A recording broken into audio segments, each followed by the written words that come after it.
Do I think Jake Paul is necessarily the more talented fighter? I don't think so. And let me explain to you why. So today we are going to be comparing Jake Paul and Logan Paul and determine who is the better fighter or who fights better. And shout out to Zane Reynolds. Thank you so much for recommending I do this video. I appreciate the support, man. And yeah, the short and sweet answer might be if they were to fight right now, if I had to bet my house on it, I'm picking Jake Paul. But here is the thing. Do I think Jake Paul is necessarily the more talented fighter?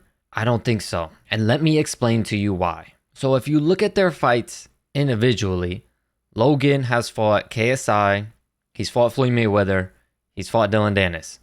Jake, he's definitely fought way more fights, has definitely got way more experience, but because of this, we have much more to evaluate on him and determine and see how good he really is. And we're able to look at patterns and how he fights and his style of fighting. Because Jake has so many more fights, we're easily able to pick up on certain things that we can expect when Jake Paul comes to fight.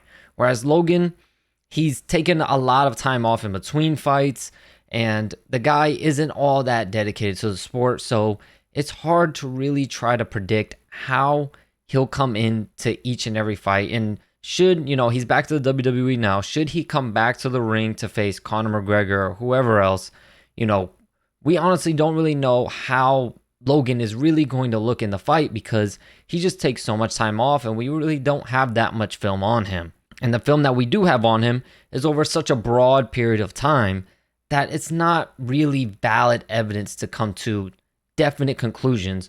Whereas Jake Paul has been fighting fairly consistently for a long time, so we're able to see his patterns and how he fights much easier. But if you look at the two, even you can see at first glance, Logan Paul is clearly the more athletically gifted.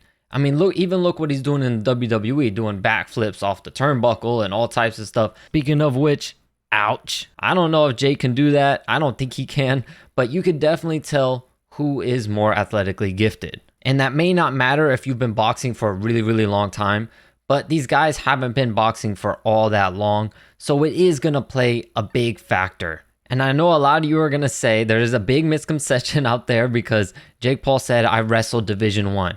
Well, the funny thing is if you do a little bit of research, you find out that it wasn't Division 1 NCAA, collegiate Division 1, which would put him, among wrestlers like Chris Weidman and Justin Gaethje. It's just that his high school in Ohio happened to be a Division 1 high school in the state, which is completely different. I also couldn't really find any records of Jake Paul even placing in states in wrestling in the state of Ohio, whereas Logan Paul actually placed 5th in the Ohio High School Athletic Association state championships. So even in wrestling, Logan Paul was the more gifted. I think it honestly translates over to boxing. You can tell the difference in their boxing techniques. You can definitely tell Logan is a lot quicker. Logan is a lot snappier. Logan is a lot more athletic when it comes to the boxing approach. Whereas Jake tends to be a little bit more stiff, tends to be a little bit more timid, tends to rely on that power. Whereas Logan lets his hands go and he's got really, really quick hands, really quick reflexes. Yeah, they're little slappy, stupid arm punches that I don't know why he doesn't learn to actually sit down on his punches. But you can tell the difference in the technique between the two. And you can definitely tell that Logan definitely athletically, he's more gifted. But still, you might ask, why would you pick Jake Paul to beat him then? If he's so athletically gifted, if he's so much better than him and all this other stuff. Well, I would pick him because he's just, number one, been the more consistent fighter. He's just way more dedicated to the sport than Logan is. Logan isn't really dedicated to this sport. I don't think he really cares about the sport of boxing. Not that he doesn't love watching it. I'm sure he does love watching it. I don't think he really has the love for it that he would want to compete in it and train all the time and train hard and bust his ass. I think he just wants to pop in, do a fight, pop out. Just pop in for, the money, the clout, the extra boost to put his name out there, and then hop back out and do his own thing. That's what I think he's here for. I think if Logan took boxing seriously and he got a real coach to teach him the real fundamentals And he doesn't have to have his hands up. You don't have to. There's great coaches out there that will tell you fighting a little bit recklessly can actually make you a dangerous fighter if you know how to do it the right way. And I just think Logan hasn't been taught to do it the right way. You see that in round 1 of the Floyd fight and in the Dillon Danis fight. The guy goes out there and he goes freaking crazy in the first round thinking that someone's hurt. And it's like, you should have better fight IQ than that. You should understand, I'm not going to get Floyd Mayweather out in this first round.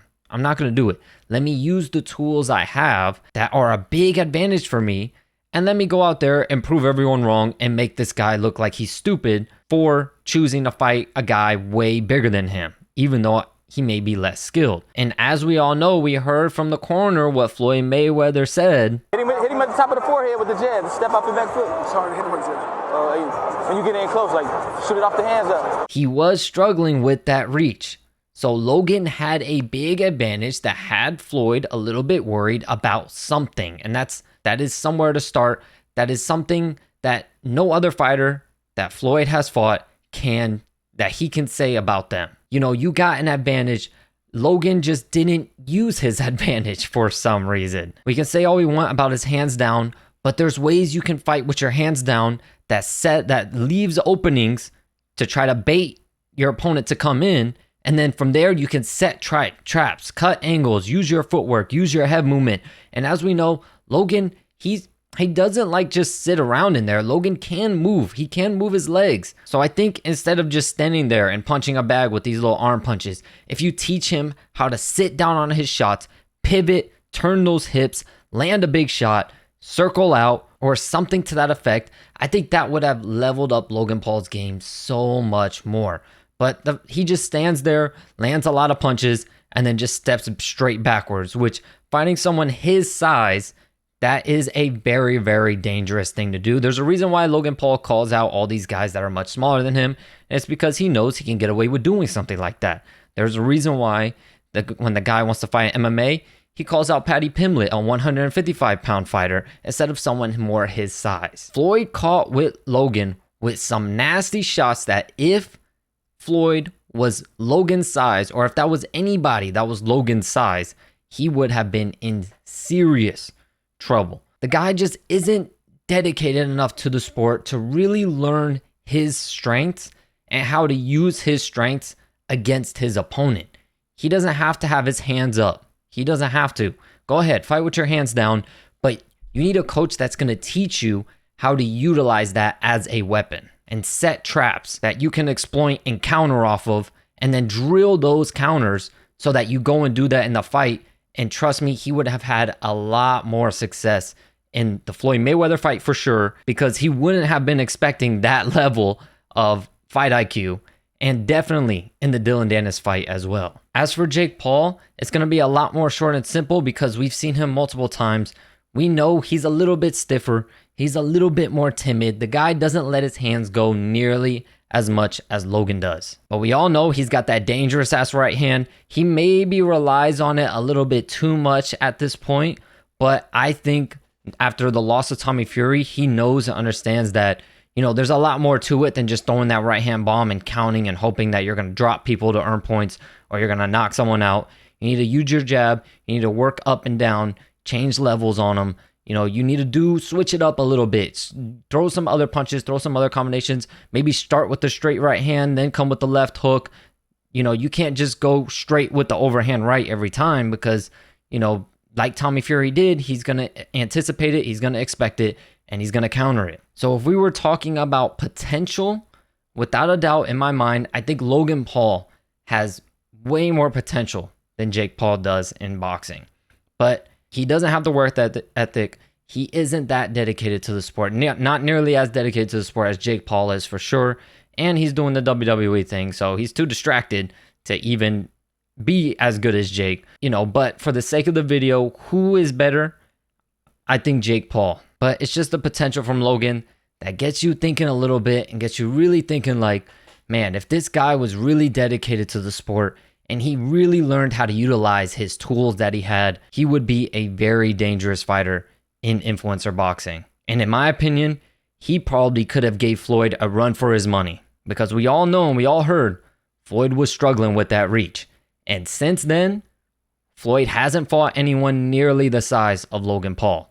So he's learned a lesson here. But of course, I'm interested to see what you guys think about this. Let me know, who do you think is the better Paul brother? Do you agree on my points? Do you disagree on my points? Feel free to let me know in the comments below. As always, I appreciate y'all so much for the support, and I'll catch you in the next video.